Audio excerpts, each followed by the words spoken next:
Hello, hello, hello. Ito pa. Isa pang continue. Sayang yung pagkakataon ngayon na nakalabas. So, videohan na. Diba si Silab, sabi mo nga, basta may nakikita ka, hala, video.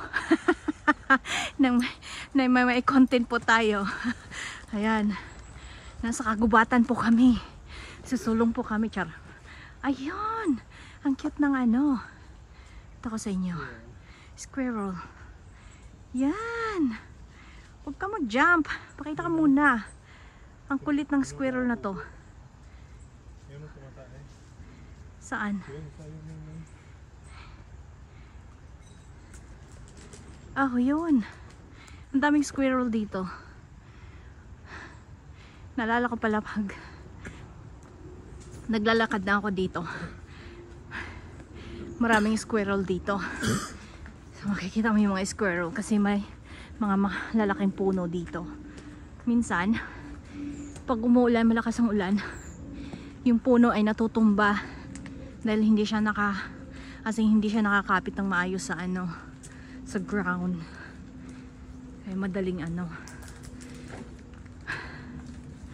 So, sa naririnig nyo, ako pa hinihingal na kasi ito ay paakyat.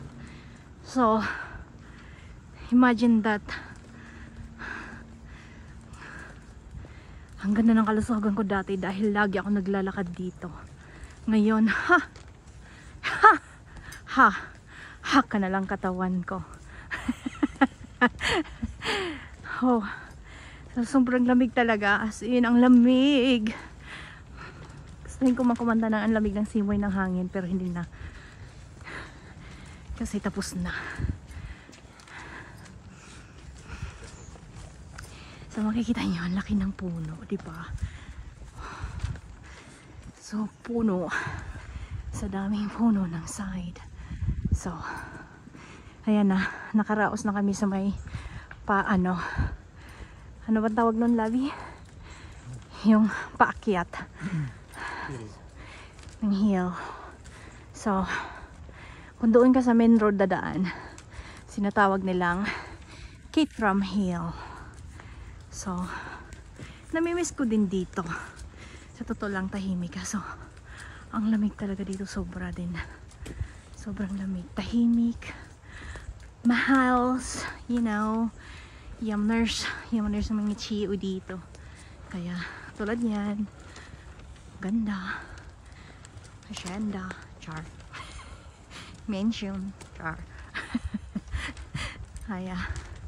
Ayan. Thank you for watching. Bye.